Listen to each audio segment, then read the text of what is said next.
Olá, pessoal, boa noite, tudo bem com vocês? Vamos aqui para mais uma aula de Clínica Médica Aplicada à Enfermagem do curso Técnico em Enfermagem do Instituto São Miguel. Hoje, o nosso assunto são as doenças renais. Então, papel e caneta na mão, aquele copo de café para quem gosta. Bora lá começar. De início, nós vamos entender primeiro a importância dos rins, né? Os rins são órgãos bilaterais que têm como função principal a filtração do sangue, né, para eliminar as toxinas que existem no organismo, fazer o controle de água e sódio no corpo, produzem hormônios, também controlam a pressão arterial e excretam medicamentos e outras medicações que foram ingeridas. Gente, como que funciona os rins? Como que o sangue adentra os rins e a excreção de urina ao final desse processo?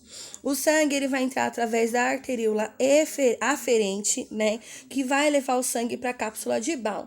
Na cápsula de Bowle vai ter os capilares, os glomérulos, né? E lá vai acontecer a reabsorção das substâncias boas, a água, por exemplo, e a excreção do que não é bom, o sódio, digamos assim. O que não for necessário para o organismo vai continuar dentro do rim, vai passar pelo túbulo contornado proximal, vai descer pela alça de Henle, subir pelo tubo contornado distal e vai ser desprezado na bexiga já como urina. Então, nesse percurso que ele vai seguir, é que vai ter a transformação do sangue em urina, tá bom? E o que é insuficiência renal? É a condição que o rim ele perde a capacidade de exercer a sua função, né? Tanto a função de excreção quanto a função de controle de arterial, tá? Essa insuficiência, a insuficiência renal aguda, a insuficiência renal ela pode ser tanto aguda, né, ter um início abrupto, quanto crônica, ou seja, que é quando não pode mais ser revertido. A insuficiência renal aguda, ela pode ser revertida e o rim pode voltar a funcionar. Quais são as manifestações clínicas da insuficiência renal aguda? Uremia, né? Náuseas, vômitos, mal-estar, alteração no estado de consciência, a hipervolemia, o inchaço, edema ou retenção de líquido, né? Como as pessoas falam, que vai causar aí edema periférico, hipertensão. Nos pulmões, essa quantidade maior de líquidos, né? Pode soar como estertores e também ter um derrame pleural. Na questão cardíaca, pode ter o atrito do pericárdio, arritmias e a hipercalemia. No abdômen, geralmente, a insuficiência renal aguda ela vai causar dor difusa, né? O paciente ele não vai saber localizar exatamente aonde dói, né? E também pode ter a síndrome do ilho paralítico. Em questão de sangramentos, tem a disfunção plaquetária, porque a filtração sanguínea não está acontecendo da forma correta. A nível neurológico, tem a confusão mental e as convulsões por causa do o nível elevado de toxinas que, né, estão fluindo no organismo. A insuficiência renal aguda, ela tem 3 classificações.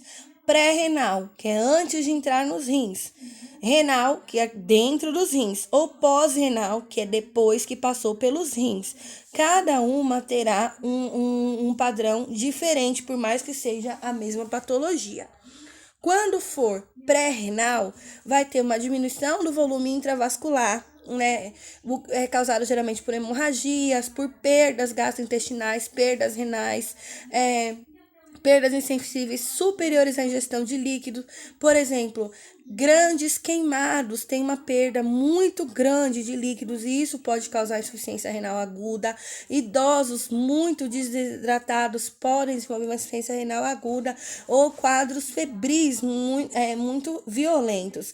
Né? A diminuição do débito cardíaco, né? Devido ao infarto, arritmias, a hipertensão grau 3 ou a maligna, né? Algum tamponamento cardíaco, miocardites, que são patologias no tecido cardíaco, a hipertensão pulmonar, trombose pulmonar, e nesse caso o paciente pode inclusive precisar de ventilação mecânica. Há também a redução do volume arterial efetivo, né, causado por insuficiência cardíaca, hipovolemia, perdão, perda de líquido para o terceiro espaço, que aí vai causar um edema maior ainda, a vasodilatação sistêmica também. Na insuficiência pós-renal, serão outros órgãos que serão agredidos, né? Se for uretral ou pélvica, depois da produção da urina, por uma obstrução intrínseca, algum coágulo, algum cálculo que impede que a urina passe. Então, isso vai desenvolver insuficiência renal aguda. A obstrução extrínseca, que aí é devido a uma hiperplasia prostática ou por câncer de próstata, tumores ginecológicos também, ou metásticos de outra região, né? Outro tipo de insuficiência renal aguda pós-renal é o que obstruções na bexiga, por cálculos também, coágulos, hipertrofia ou por neoplasia prostática também, que acaba obstruindo a bexiga, câncer de bexiga, bexiga neurogênica também, ou devido a anticolinérgicos. E uma outra forma é quando agride a uretra, o estreitamento da uretra, a obstrução da uretra, algumas cicatrizes, fimoses, ou também por neoplasias nessa região, que impede que a urina flua, e isso aí vai causar insuficiência renal aguda pós-renal. Na insuficiência aguda renal, pode acontecer devido à necrose tubular. Lembram que no início eu mostrei os túbulos por onde a urina, o sangue entra e segue um percurso até se transformar em urina. Então, a isquemia em algum desses túbulos pode causar insuficiência renal aguda renal, ou seja, dentro dos rins, né? Essa insuficiência está sendo dentro dos rins. Ou também por nefrites intersticiais, né, que pode ser causada por medicamentos, principalmente penicilina, cefalosporinas, rifampicina, sulfonabinas e diuréticos, além dos anti-inflamatórios não esteroides. Gente, é importantíssimo lembrar o risco da automedicação, pela toxicidade, o risco renal em se automedicar, tá? Algumas doenças autoimunes também podem causar nefrites, tá bom? Outras infecções, infiltrações também, leucemia, algum tipo de hiperplasia também podem causar nefrites. Doenças vasculares, né? As vasculites, as microangiopatias, a síndrome de HELP, são doenças também que podem desenvolver a insuficiência renal aguda renal, o mau funcionamento dos rins. A síndrome de HELP está totalmente ligada à gravidez de alto risco por causa da pré-eclâmpsia. A síndrome de HELP é uma evolução disso e é algo muito grave. E também as glomerulopatias, né, que podem ser pós-infecciosas devido à endocardite, abscessos sistêmicos, a alguns problemas nas membranas e assim, infelizmente, algumas doenças progressivas, né, como o lúpus eritematoso sistêmico, por exemplo, podem levar a uma glomerulopatia. Gente, automedicação é muito perigoso, principalmente quando se fala em questão renal. O tratamento da insuficiência renal aguda vai ser uma dieta rica em calorias e restrita para proteínas, sódio e potássio, também para líquidos. Por quê? Porque o paciente já está provavelmente todo demasiado. Vai ter a introdução de diuréticos para ajudar na eliminação, né, dos líquidos através da urina e, em alguns casos, até do enema para eliminação dos líquidos via fezes também, para diminuir o edema. Se for necessário, de acordo com prescrição médica, glicose ou insulina, porque os níveis hidroeletrolíticos estarão todos provavelmente desequilibrados, porque o rim é um regulador. Em alguns casos, né, em casos mais graves, é necessária a hemodiálise, que é a filtração sanguínea, ou a diálise peritoneal, para aliviar o abdômen, tá bom?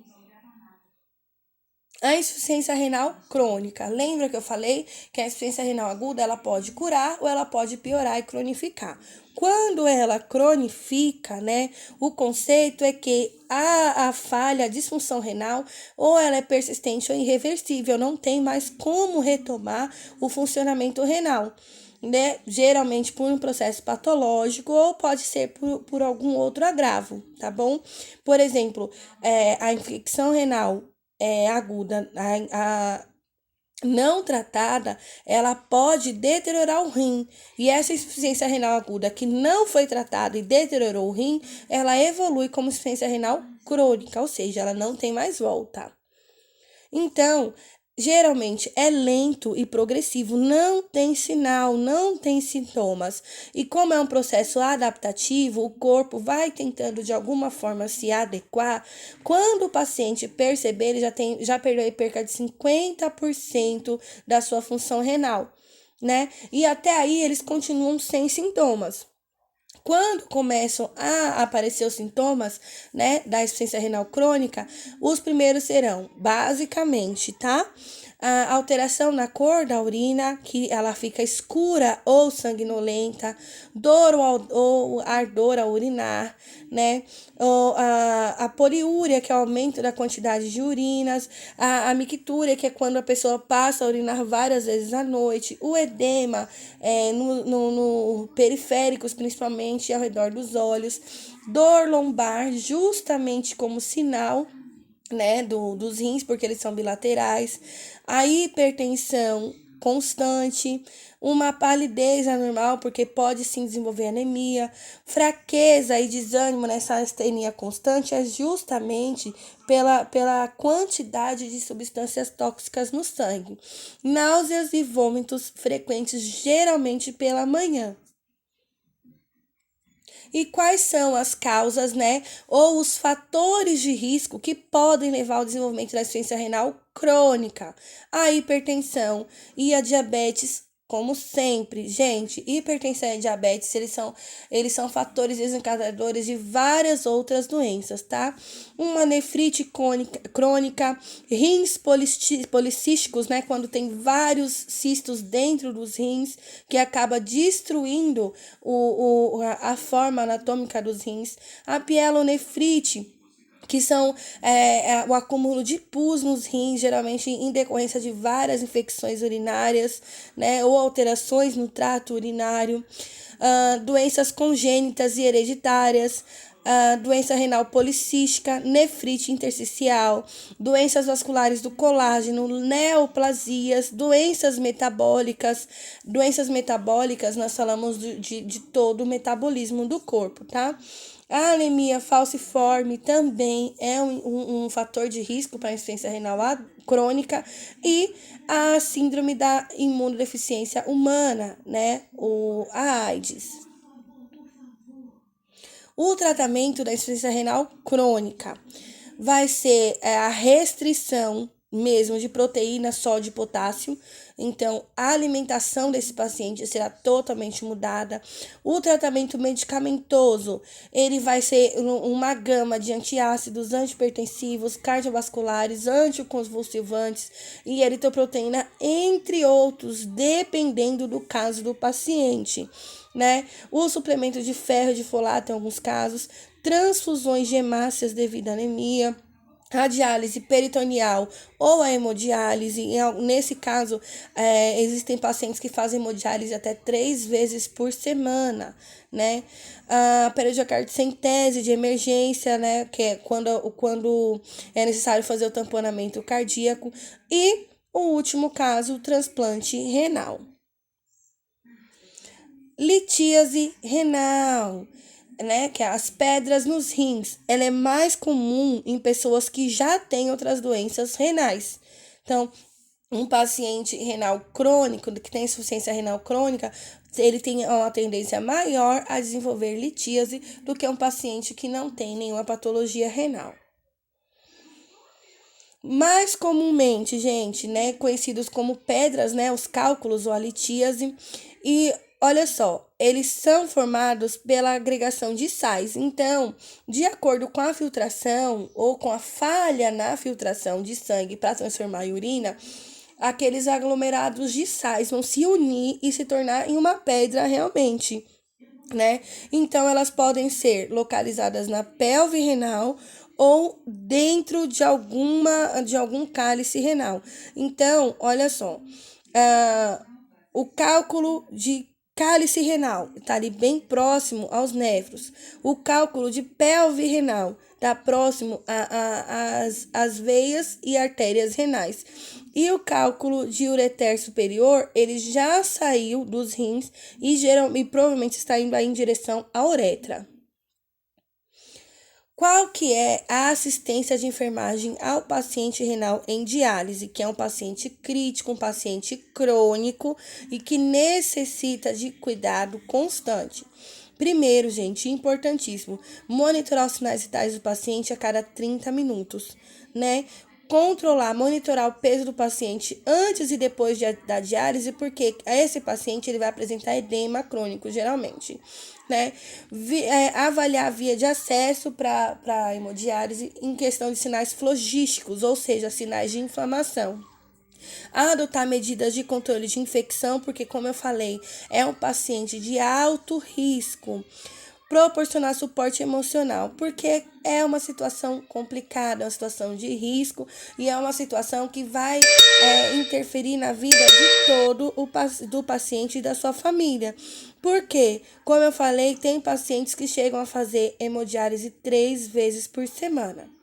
Claro, a questão da humanização do atendimento também, avaliar a dor e administrar analgésicos conforme prescrição. O tratamento para litíase, né, os cálculos renais. Geralmente, o de início é o uso de fluidos e medicamentos para retenção urinária, para ajudar na fluidez, para que se possa expelir essa pedra de forma natural.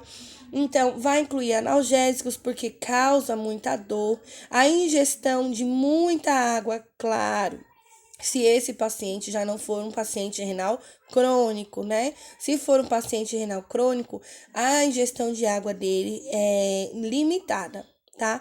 E pode ser que seja necessário procedimentos médicos para remover as pedras ou para quebra das pedras quando elas forem maiores. Dúvidas, pessoal? Com certeza. Então, chama lá no chat que eu tô esperando vocês. Até daqui a pouquinho.